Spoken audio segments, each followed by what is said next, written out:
Hola, yo soy Pandora. En el día de hoy voy a iniciar lectura del libro El Elemento de Ken Robinson, publicado en el 2009. Este libro tiene 227 páginas.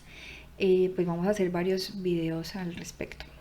Entonces, inicio en la página número 10 con la introducción. Hace unos años oí una historia maravillosa que me gustaba mucho explicar. Una maestra de primaria estaba dando una clase de dibujo a un grupo de niños de 6 años de edad.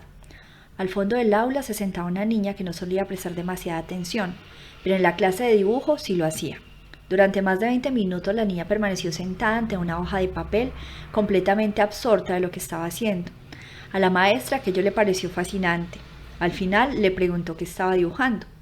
Sin levantar la vista, la niña contestó: estoy dibujando a Dios. Sorprendida, la maestra dijo: pero nadie sabe qué aspecto tiene Dios. La niña respondió: lo sabrán enseguida. Me encanta esa historia porque nos recuerda que los niños tienen una confianza asombrosa en su imaginación.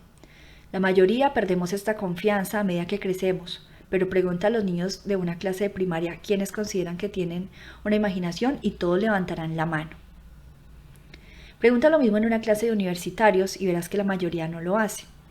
Estoy convencido de que todos nacemos con grandes talentos naturales y que a medida que pasamos más tiempo en el mundo, perdemos el contacto con muchos de ellos. Irónicamente, la educación es una de las principales razones por las que esto ocurre. El resultado es que hay demasiada gente que nunca conecta con sus verdaderos talentos naturales y por tanto no es consciente de lo que en realidad es capaz de hacer. En ese sentido, no saben quiénes son en el fondo. Viajo mucho y me relaciono con personas de todas partes del mundo. Trabajo con instituciones educativas, con empresas y con organizaciones sin ánimo de lucro. En todas partes me encuentro con estudiantes que se preguntan qué harán en el futuro y que no saben por dónde empezar. Encuentro a padres preocupados que intentan orientarlos, aunque a menudo lo que hacen es alejarlos de sus verdaderas aptitudes porque dan por sentado que para alcanzar el éxito sus hijos tienen que seguir caminos convencionales. Me reúno con empresarios que ponen al máximo empeño en entender y aprovechar mejor las cualidades de sus empleados. Con el tiempo he perdido la cuenta del número de personas que he llegado a conocer que carecen de una verdadera percepción de sus talentos individuales y lo que les apasiona. No disfrutan de lo que hacen, pero tampoco tienen idea de lo que les satisfaría. Por otra parte, también me encuentro con personas que tienen mucho éxito en diversos campos, que les apasiona lo que hacen y que no pueden imaginarse haciendo otra cosa. Creo que sus historias tienen algo importante que enseñarnos sobre la naturaleza de la capacidad humana y de la realización personal. A través de mi participación en actos a lo largo del mundo, he comprobado que al menos tanto como las estadísticas y las opiniones de los expertos, historias reales como estas pueden transmitirnos la necesidad de pensar de forma diferente en nosotros mismos y en lo que estamos haciendo con nuestra vida, en cómo estamos educando a nuestros hijos y cómo gestionamos nuestros intereses colectivos. Este libro contiene una amplia muestra de historias que cuentan las trayectorias creativas de personas muy diferentes. Muchas de ellas fueron entrevistadas especialmente para él. Estas personas explican cómo reconocieron sus talentos únicos y lo bien que se ganan la vida haciendo aquello que les apasiona. Lo sorprendente es que a menudo sus trayectorias no son lineales, están llenas de imprevistos, giros y sorpresas. A menudo las personas a las que entrevisté para este libro dijeron que en nuestras conversaciones salían ideas y experiencias de las que nunca habían hablado con nadie de esta manera. El momento del reconocimiento, la evolución de sus talentos, el estímulo o los obstáculos de la familia, los amigos y los profesores, aquellos que lo que les hizo seguir adelante y enfrentarse a las dificultades. Sin embargo, sus historias no son tan un cuento de hadas. Todas estas personas han tenido una vida complicada y llena de retos. Sus trayectorias personales no han sido fáciles ni sencillas. Han sufrido fracasos y celebrado éxitos. Ninguna tiene una vida perfecta, pero todas experimentan regularmente momentos que parecen perfectos. A menudo sus historias son fascinantes. Pero en realidad este libro no trata de ellas, trata de ti. Mi objetivo al escribir es ofrecer una visión amplia de la habilidad y creatividad humanas y de los beneficios que supone conectar correctamente con nuestros talentos e inclinaciones individuales. Este libro trata de temas que tienen una importancia fundamental en nuestra vida y en la vida de nuestros hijos, de nuestros alumnos y de las personas con las que trabajamos. Utilizo el término elemento para el lugar donde convergen las cosas que nos gusta hacer y las cosas que nos dan especialmente bien. Creo que es imprescindible que cada uno de nosotros encuentre su propio elemento, no solo porque nos sentiremos más realizados, sino porque a medida que el mundo evoluciona, el futuro de nuestras comunidades e instituciones dependerá de ello. El mundo nunca había cambiado tan rápido como ahora. Nuestra mayor esperanza de cara al futuro es desarrollar un nuevo paradigma de capacidad para llegar a una nueva dimensión de la existencia humana. Necesitamos propagar una nueva apreciación de la importancia de cultivar el talento y comprender que éste se expresa de forma diferente en cada individuo. Tenemos que crear marcos en las escuelas, en los centros de trabajo y en los estamentos públicos, en las que cada persona se siente inspirada para crecer creativamente. Necesitamos asegurarnos de que todas las personas tienen la oportunidad de hacer lo necesario para descubrir el elemento por sí mismas y a su modo. Este libro es un homenaje a la impresionante variedad de habilidades y pasiones humanas y a nuestro ordinario potencial de crecimiento y desarrollo. También pretende analizar las condiciones en que las habilidades humanas florecen o se desvanecen. Trata de cómo podemos comprometernos a fondo con el presente y de la única forma posible de prepararnos para un futuro completamente desconocido. Para sacar el mejor partido de nosotros mismos y cada uno de los demás, tenemos que abrazar con urgencia una concepción más rica de las capacidades humanas. Necesitamos abrazar el elemento. Bueno, primero, el elemento. Gillian solo tenía 8 años, pero su futuro ya estaba en peligro. Sus tareas escolares eran un desastre, al menos según sus profesores. Entregaba los deberes tarde, su caligrafía era horrible y aprobaba a duras penas. No solo eso, además causaba grandes molestias al resto de los alumnos. Se movía nerviosa haciendo ruido, miraba por la ventana, lo que obligaba al profesor a interrumpir la clase para que Gillian volvieran a prestar atención. O tenía comportamientos que molestaban a sus compañeros. A ella todo eso no le preocupaba, estaba acostumbrada a que le encarnaran la autoridad, le llamaran la atención y no tenía la sensación de actuar de forma incorrecta. Pero sus profesores estaban muy preocupados hasta el punto de que un día decidieron dirigirse a sus padres. El colegio creyó que Gillian tenía dificultades de aprendizaje y que tal vez fuese más apropiado para ella acudir a un centro para niños con necesidades especiales. Todo esto sucedía en los años 30.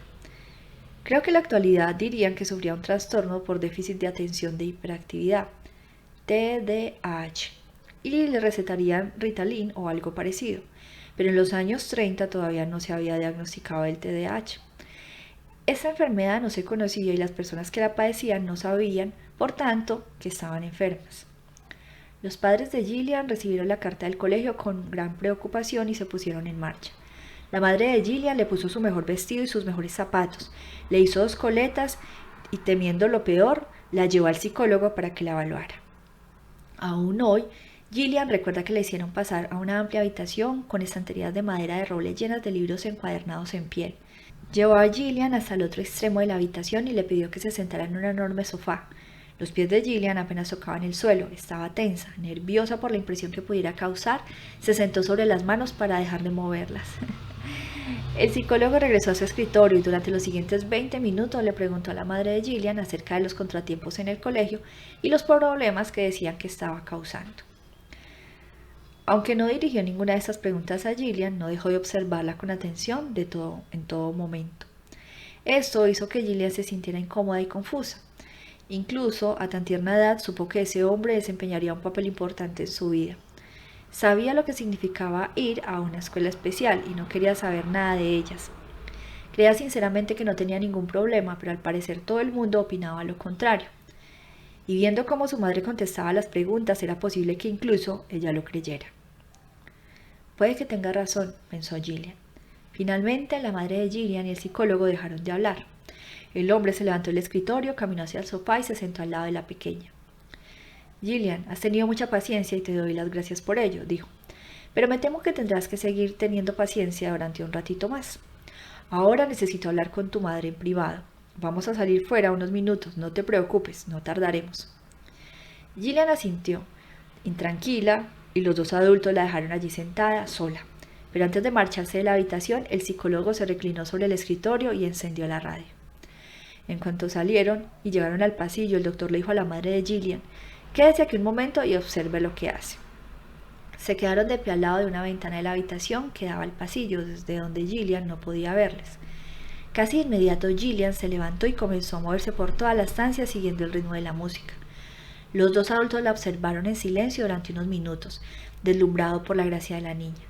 Cualquiera se habría dado cuenta de que había algo natural, incluso primigenio, en los movimientos de Gillian, y cualquiera se habría percatado de la expresión de absoluto placer en su cara.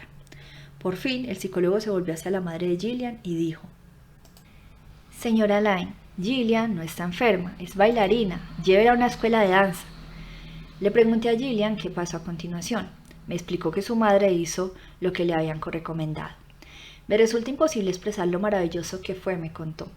Entre esa habitación llena de gente como yo, personas que no podían permanecer sentadas sin moverse, personas que tenían que moverse para poder pensar. Iba a la escuela de danza una vez por semana y practicaba todos los días en casa. Con el tiempo hizo una prueba para el Royal Ballet School de Londres y la aceptaron. Siguió adelante hasta ingresar al Royal Ballet Company, donde llegó a ser solista y actuó por todo el mundo. Cuando esta parte de su carrera terminó, Gillian formó su propia compañía de teatro musical y produjo una serie de espectáculos en Londres y en Nueva York que tuvieron mucho éxito. Con el tiempo, conoció a Andrew Lloyd Webber y crearon juntos algunas de las más célebres producciones musicales para teatro de todos los tiempos, entre ellas Cats y El fantasma de la ópera. La pequeña Gillian, la niña cuyo futuro estaba en peligro, llegó a ser conocida en todo el mundo como Gillian Lyne, una de las coreógrafas de mayor éxito de nuestro tiempo. Alguien que ha hecho disfrutar a millones de personas y que ha ganado millones de dólares. Y eso ocurrió porque una persona que la miró profundamente a los ojos, alguien que ya había visto antes a niños como ella y que sabía interpretar los síntomas. Cualquier otra persona le habría recetado un medicamento y le habría dicho que tenía que calmarse. Pero Gillian no era una niña problemática, no necesitaba acudir a ninguna escuela especial, solo necesitaba ser quien era realmente. A diferencia de Gillian, a Matt siempre le fue bien en el colegio, sacaba unas notas aceptables y aprobaba todos los exámenes importantes. Sin embargo, se aburría mortalmente. Para distraerse comenzó a dibujar durante las clases. Me pasaba el tiempo dibujando, me contó, y acabé siendo tan bueno que podía hacerlo sin mirar el papel. Así la maestra pensaba que estaba prestando atención. La clase de arte le brindó la oportunidad de desarrollar su pasión sin miedos. Estábamos pintando en libros de colorear y pensé, nunca consigo pintar sin salirme de la línea. Bueno, no me importa. Esto cambió cuando empezó la escuela secundaria. En la clase de arte los niños se quedaban sentados sin hacer nada. El profesor se aburría y nadie utilizaba los materiales de dibujo. Así que hacía tantos como podía, 30 en una sola clase. Observaba cada dibujo una vez terminado para ver a qué se parecía, y entonces le ponía título. Delfín con alas. Muy bien. El siguiente. Recuerdo haber hecho montones de dibujos hasta que se dieron cuenta de que estaba gastando demasiado papel y me pidieron que lo dejara. Sentía la emoción de crear algo. A medida que mi destreza técnica mejoraba, me resultaba estimulante decir, vaya, esto se parece un poco a lo que tiene que parecerse. Por entonces me di cuenta de que mi estilo no estaba progresando demasiado y empecé a concentrarme en las historietas y en los chistes, me parecían más divertidos. Matt Groening, conocido en todo el mundo por ser el creador de Los Simpson, encontró su verdadera inspiración en la obra de los artistas cuyos dibujos no tenían mucha calidad técnica, pero que sabían combinar su estilo personal con una narración ingeniosa. Lo que me dio esperanza fue saber que había otras personas que no sabían dibujar y que vivían de ello, como James Turber. También John Lennon fue muy importante para mí. Sus libros, In His Own Right y otros, están llenos de dibujos horribles pero divertidos. Poemas en prosa e historias locas. Pasé por una etapa en la que intenté imitar a John Lennon. Robert Crumb también me influyó muchísimo. Sus profesores y sus padres, incluso su padre, que era dibujante y director de cine, intentaron convencerle para que hiciera otra cosa. Le aconsejaron que fuera a la universidad y que se labrase una profesión más seria. De hecho, hasta que entró en la universidad, un centro poco convencional sin calificaciones ni obligación de asistir a la clase, solo un profesor le había motivado. Mi profesora de primero guardó algunos de los dibujos que hice en clase. Lo conservó durante años. Aquello me emocionó, pues por allí pasaba cientos de chavales. Se llamaba Elizabeth Howard. Puso su nombre en uno de los personajes de Los Simpson. La desaprobación de quienes encarnaban la autoridad no lo desanimó porque en su interior Matt sabía que era lo que en realidad le motivaba. De niño, cuando jugábamos a investigar historietas utilizando pequeñas figuritas, dinosaurios y cosas por el estilo, yo sabía que pasaría el resto de mi vida haciendo aquello. Estaba rodeado de otros chavales que pensaban igual que yo, pero poco a poco cada uno se fue por su lado y se volvieron más serios. Para mí todo consistía en jugar y en contar historias. Conocía las etapas para las que se suponía que tenía que pasar. Ir a la escuela secundaria, ir a la universidad, licenciarme y luego salir al mundo y conseguir trabajo. Sabía que en mi caso no iba a ser así, que no iba a salir bien. Sabía que yo me pasaría la vida dibujando. En el colegio hice amigos que tenían los mismos intereses que yo. Salíamos juntos, dibujábamos cómics y luego los llevábamos al colegio para enseñárnoslos. A medida que fuimos creciendo y nos volvimos más ambiciosos, comenzamos a hacer películas. Era estupendo. En parte, esta actividad nos permitía olvidarnos de nuestra timidez. En lugar de pasarnos el fin de semana en casa, salíamos y hacíamos películas. En lugar de ir los viernes por la noche a ver un partido de fútbol, íbamos a la universidad local y veíamos las películas underground. Decidí que intentaría vivir de mi ingenio. Y debo decir que no pensé que fuera a salir bien. Creía que acabaría teniendo un trabajo de mala muerte y haciendo algo que odiaría. Me veía trabajando en un almacén de neumáticos. No tengo ni idea de por qué. Pensaba que pasaría el día haciendo rodar neumáticos y que dibujaría cómics durante el descanso. Las cosas acabaron siendo bastante diferentes. Matt se trasladó a Los Ángeles. Con el tiempo consiguió publicar su tira cómica, Life in Hell, en Los Ángeles, y comenzó a hacerse un nombre. Esto desembocó en una proposición de la Fox, crear pequeños segmentos animados de The Tracy Ullman Show. Mientras negociaba en la cadena de televisión, creó Los Simpson. Antes de la reunión no tenía ni la más remota idea de lo que iba a hacer. El espacio televisivo evolucionó hasta convertirse en un programa de media hora que llevaba 19 años emitiéndose en la Fox todos los domingos por la noche. Además, ha dado lugar a películas, cómics, juguetes e innumerables derivados. En otras palabras, era un imperio de la cultura pop. No obstante, nada de esto habría ocurrido si Matt Groening no hubiera seguido los consejos de aquellos que le decían que tenía que dedicarse a una carrera de verdad. No a todas las personas que han tenido éxito les desagradaba el colegio ni les fue mal en los estudios. Paul era un estudiante de secundaria que sacaba muy buenas notas cuando entró por primera vez en la sala de conferencias de la Universidad de Chicago. No sabía de esa universidad, que era una de las principales instituciones del mundo en el estudio de las ciencias económicas. Lo único que le importaba era que estaba cerca de su casa. Minutos más tarde se había vuelto a nacer, tal como escribió en un artículo. La conferencia de ese día se centraba en la teoría de Malthus, según la cual la población crecía de forma geométrica, mientras que los recursos lo hacían de forma aritmética, lo que provocaría crisis de subsistencia y el mantenimiento de los salarios en un nivel próximo a esta.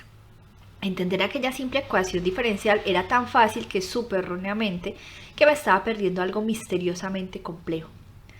La vida como economista del Dr. Paul Samuelson comenzó en ese momento. Se trataba de una vida que él describe como pura diversión. Fue profesor en el Instituto Tecnológico de Massachusetts, presidente de la International Economic Association. Ha escrito varias obras, incluido el libro sobre economía más vendido de todos los tiempos, y cientos de artículos en los cuales ha tenido influencia significativa en política, y en 1970 se convirtió en el primer estadounidense que ganó el Premio Nobel de Economía.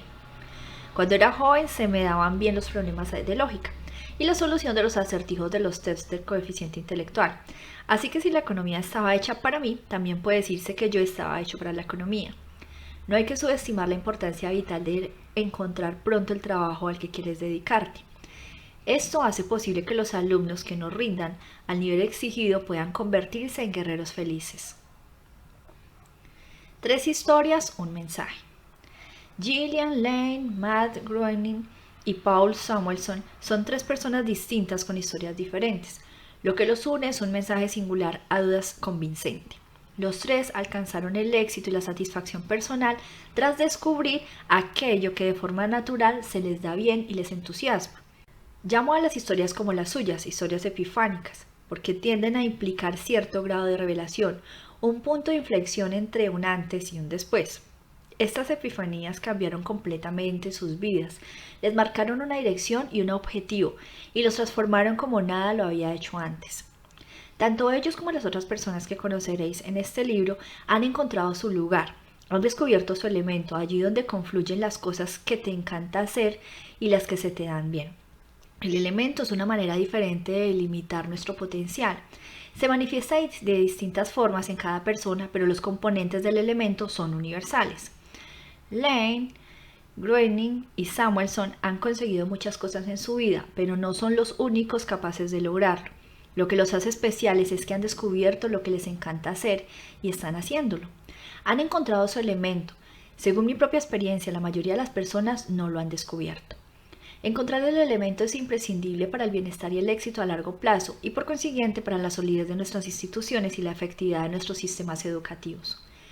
Creo firmemente que cuando alguien encuentra su elemento, adquiere el potencial para alcanzar mayores logros y satisfacciones.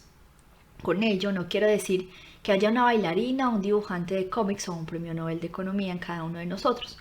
Lo que digo es que todos tenemos habilidades e inclinaciones que pueden servirnos de estímulo para alcanzar mucho más de lo que imaginamos. Entender esto lo cambia todo. También nos ofrece la mejor y quizá única posibilidad de conseguir el auténtico y perdurable éxito en un futuro muy incierto. Estar en nuestro elemento depende de que descubramos cuáles son nuestras habilidades y pasiones personales. ¿Por qué la mayoría de las personas no lo han hecho? Una de las razones más importantes es que la mayoría de la gente tiene una percepción muy limitada de sus propias capacidades naturales. Esto es así en varios sentidos.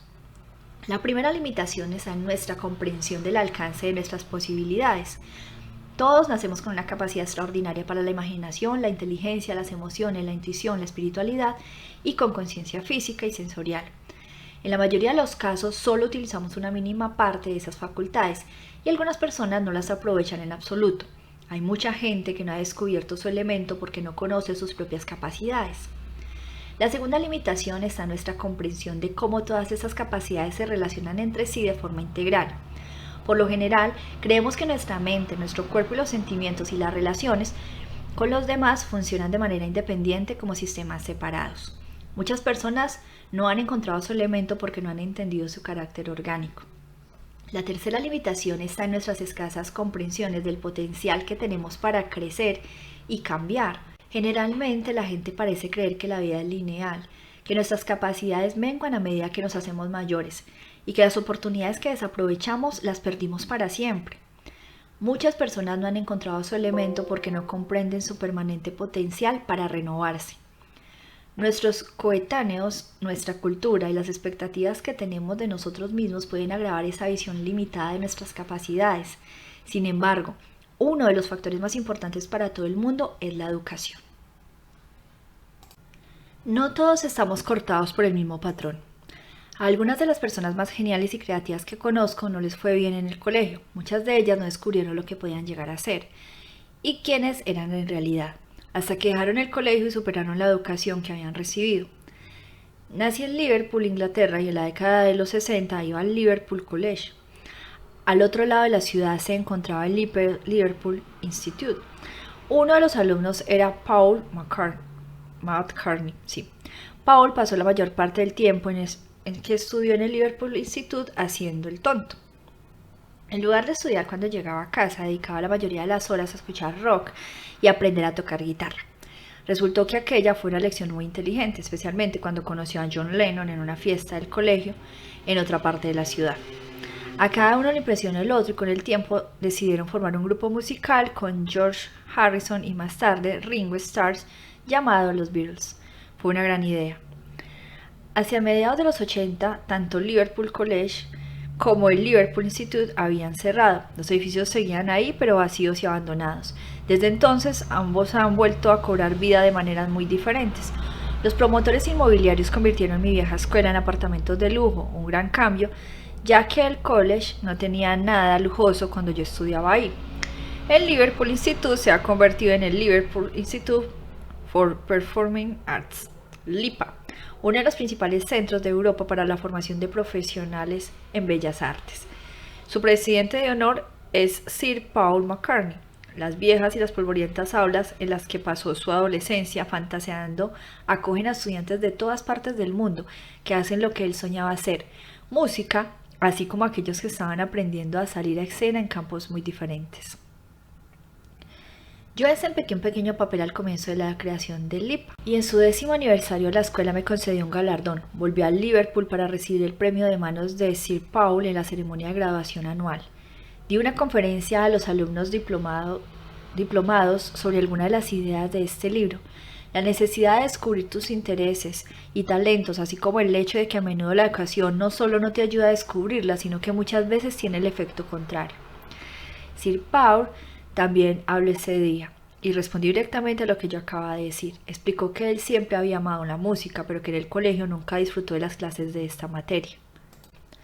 Sus profesores creían que podía conseguir que los chavales llegasen a apreciarla haciéndoles escuchar discos viejos y rayados de música clásica.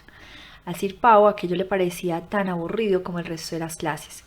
Me contó que durante toda su educación nadie reparó en que tenía talento para la música. Incluso llegó a solicitar un ingreso en el coro de la Catedral de Liverpool y no lo aceptaron. Le dijeron que no cantaba suficientemente bien. ¿De verdad? ¿Cómo era de bueno ese coro? ¿Hasta qué punto pudo ser bueno un coro? Irónicamente, el mismo coro que rechazó al joven McCartney acabó llevando a la escena dos de sus composiciones. McCartney no es la única persona cuyas habilidades pasaron inadvertidas en la escuela. Al parecer, Elvis Presley no lo dejaron formar parte del coro de su colegio. Dijeron que su voz estropearía el sonido. Al igual que el coro de la Catedral de Liverpool, el del colegio tenía un nivel que mantener. Todos sabemos lo lejísimos que llegó al coro después de quitarse de encima a Elvis. Hace unos años participé junto a John Cleese de los Monty Python en una serie de encuentros sobre la creatividad. Le pregunté a John por su educación. Al parecer en el colegio era bueno en todo menos en comedia, la materia que al final dio forma a su vida. Dijo que en el trayecto desde la guardería hasta el Cambridge, ninguno de sus profesores se dio cuenta de que tenía sentido del humor. Ahora son muchas las personas que piensan lo contrario. Si estos fuesen casos aislados, no tendría mucho sentido mencionarlos, pero no lo son. A muchas de las personas que encontrarás en el libro o no les fue demasiado bien en el colegio o no les gustaba estar allí. Por supuesto, son al menos tantas como a las que les va bien en la escuela y les encanta lo que el sistema educativo les ofrece. Pero demasiada gente se gradúa o lo deja antes, insegura de sus verdaderas aptitudes y de la dirección que debe tomar. Son demasiados los que tienen la sensación de que las escuelas no valoran las cosas en que son buenos y demasiados los que creen que no son buenos en nada. He pasado la mayor parte de mi vida trabajando en y en torno a la educación y no creo que esto sea culpa de los profesores. Es evidente que algunos deberían estar haciendo otra cosa y lo más lejos posible de las mentes jóvenes, pero hay muchos profesores muy buenos y no poco brillantes. La mayoría de nosotros, si volvemos la vida atrás, podemos decir que determinado profesor nos motivó y nos cambió nuestra vida. Esos profesores eran excelentes y llegaron a nosotros a pesar de la cultura básica y los parámetros de la educación pública. Este tipo de cultura plantea importantes problemas y apenas veo mejoras. La realidad es que en muchos sistemas educativos los problemas se están agudizando, y esto es así en casi todas partes. Cuando mi familia y yo nos trasladamos a Estados Unidos, nuestros dos hijos, James y Kate, ingresaron en una escuela de secundaria en Los Ángeles. En ciertos aspectos, el sistema era muy diferente del que conocíamos en el Reino Unido. Por ejemplo, los niños tuvieron que estudiar algunas asignaturas que nunca habían estudiado, como la historia de los Estados Unidos. En Gran Bretaña no suelen enseñar la historia de Estados Unidos. La suprimimos. Nuestra política es la de correr un tupido velo sobre el tan lamentable episodio. Llegamos a Estados Unidos 4 días antes del Día de la Independencia, justo a tiempo de ver cómo celebraban la expulsión de los británicos del país. Ahora que ya hace varios años que vivimos en este país y sabemos qué esperar, solemos pasar el Día de la Independencia en casa con las persianas bajas mirando las viejas fotografías de la reina. En otro sentido, sin embargo, el sistema educativo estadounidense es muy parecido al del Reino Unido y al de la mayoría de los lugares del mundo. En particular, destacan 3 características. La primera es la obsesión por ciertas habilidades. Sé que las aptitudes académicas son muy importantes, pero los sistemas escolares valoran mucho ciertos tipos de análisis y razonamientos críticos, en especial las palabras y los números. Por muy importantes que sean esas aptitudes, la inteligencia humana es mucho más que eso. Abordaré este asunto con detalle en el siguiente capítulo. La segunda característica es la jerarquía de las materias. En lo más alto se encuentran la matemática, las ciencias y las lenguas. En medio están las humanidades, en la parte inferior se sitúa el arte. Dentro de las artes aparece otra jerarquía. Normalmente la música y las artes visuales tienen mayor estatus que el teatro y la danza. De hecho, cada vez son malas escuelas que suprimen las artes de los planes de estudio. Una escuela secundaria enorme puede tener un solo profesor de artes plásticas y en la escuela de primaria los niños dedican muy poco tiempo a pintar y dibujar. La tercera característica es la creciente dependencia de determinados tipos de evaluación. En todas partes se somete a los niños a una presión enorme para que cumplan los niveles cada vez más altos de una reducida serie de pruebas estandarizadas. ¿Por qué son así los sistemas escolares? Las razones son culturales e históricas. De nuevo, abordaremos este tema con más detalle en un capítulo posterior, donde explicaré lo que me parece que tenemos que hacer para transformar la educación. La cuestión es que la mayoría de los sistemas educativos de masa se crearon hace relativamente poco, en los siglos XVIII y XIX, y se diseñaron para responder a los intereses económicos de aquellos tiempos, marcados por la revolución industrial en Europa y en Norteamérica. Las competencias en matemáticas, ciencias y lenguas eran imprescindibles en la economía industrial. La cultura académica en la universidad, propensa a dejar a un lado cualquier tipo de actividad que implique el alma, el cuerpo, los sentidos y buenas partes del cerebro, también ha ejercido gran influencia en la educación. La consecuencia es que todas las partes del sistema escolar no inculcan una visión muy reduccionista de lo que es la inteligencia y la capacidad personal, nos inculcan, y sobrevaloran determinadas clases de talentos y habilidades. Al hacerlo, descuidan otras iguales de importantes y desdeñan su importancia para mejorar nuestras vidas en el plano individual y en el colectivo. Esta aproximación a la educación estratificada e igual para todos margina a aquellas personas que no están preparadas por naturaleza para aprender en ese marco. Muy pocas escuelas del mundo y aún menos sistemas escolares enseñan danza a diario, como si hacen con las matemáticas como materia de su plan de estudios. Sin embargo, sabemos que muchos estudiantes solo se sienten interesados cuando utilizan su cuerpo. Así, Gillian Lynne me contó que una vez que descubrió el baile le fue mucho mejor en todas las asignaturas. Era una de esas personas que tenía que moverse para pensar. Desgraciadamente, la mayoría de los niños no tienen a nadie que desempeñe el papel que el psicólogo tuvo en la vida de Gillian, y más aún en la actualidad. Cuando un niño es demasiado nervioso e inquieto, le recetan algo y le piden que se tranquilice. Además, los sistemas actuales fijan límites estrictos sobre cómo han de enseñar los profesores y cómo tienen que aprender los alumnos.